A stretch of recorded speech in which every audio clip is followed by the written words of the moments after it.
به نام یاد خدا. دوستان عزیز سلام، امید که جور سر حال باشین.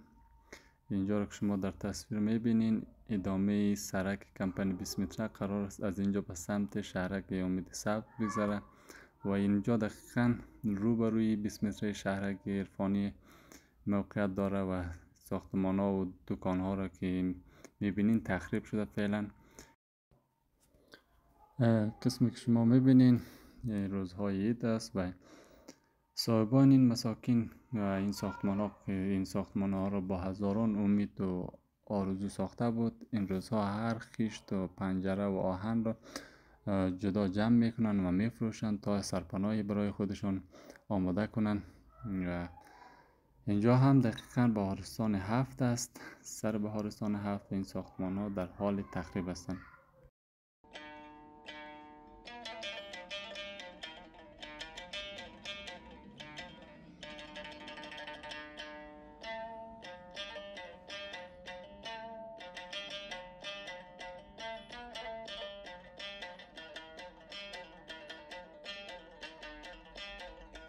بسم الله الرحمن الرحیم. از حکومت امارات محترم خواهش میکنم که این زمین ها رو ما در پول خود خون جان خود خریدیم و درست کردیم در مبلغ یک اولیگه که ما میدارم خودیم بچه‌ایم زحمت کشیدیم. صاحب محترم یه اولی رو در پول ایران از پول عربستان جور کردیم. اول این خساره رو که میده تقریبا ما 267 لک افغانی ما در این مصرف کردیم.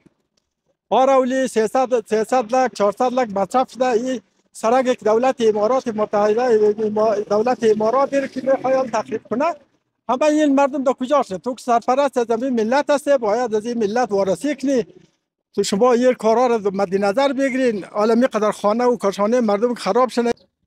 اینمی خانه که از خانلی تیار کاکای مسه خانلی تیار کاکای مشه. خودش بیچاره پیر است، مریض است، در خانه برشیده نمیتونه.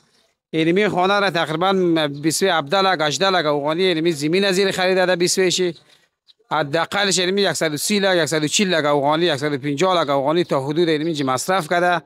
اینمی خانه این مال 3 طبقه شم اینمی در گیره واسطه. اینمی آدم خودش مریض بیچاره. اینمی ساحهش سرک لازم نیست. از یعنی دیگه مسئولین خود شما توجه کنین و سعی کنین اینمی ساحه ساختمان در ساختمان چسبیده است، هیچ لازم نیست به نظر از ما سرک.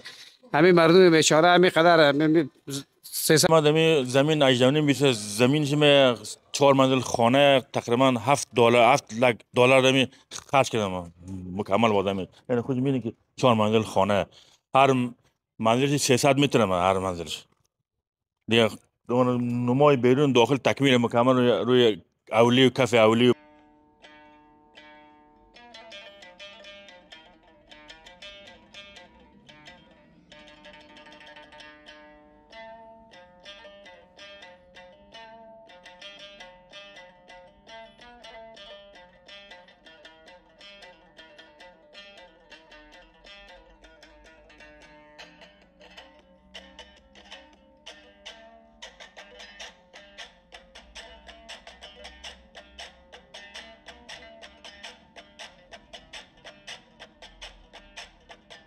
بسم الله الرحمن الرحیم. با تقدیم سلام و احترام خدمت همه هموطنان عزیز و کسایی که صحبت‌های ما را میشنوه و میبینه.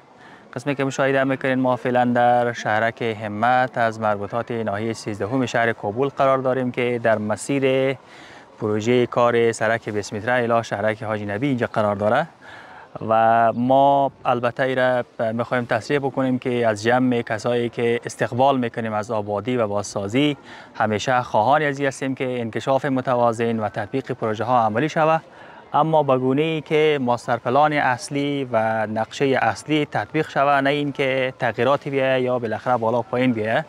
در مسیری که فعلا شما مشاهده میکنین با توجه به این که از نقشه اصلی و از ماستر پلان اصلی تغییرات آمده، فعلا این تغییرات منجر به این شده که یک مکتبی در مسیر قرار بگیره که حدود 5.5 دانش آموز اینجا مشغول تعلیم و تحصیل هست و با وجودی که نقشه تغییرات آمده و مقدار پایین آمده، این دانش آموزان متضرر میشه. مکتب یک قسمت زیادش در تخریب قرار میگیره و جنجال های زیادی را به وجود میاره.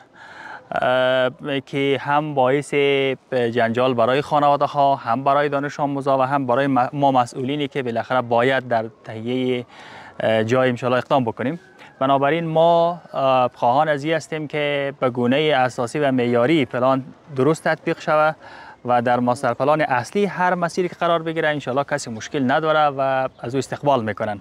اما اینکه تغییرات به نظر به بررسی های اولیه و نظر به مشخص کردن در مرحله اول، این تغییرات کلی یک دفعی به وجود آمده و ما مشکوک هستیم به این که حتما دستکاری شده و منجر به این شده که هم خسارات خیلی زیادی به وجود بیاید، هم تخریبات خیلی زیادی به وجود بیاید.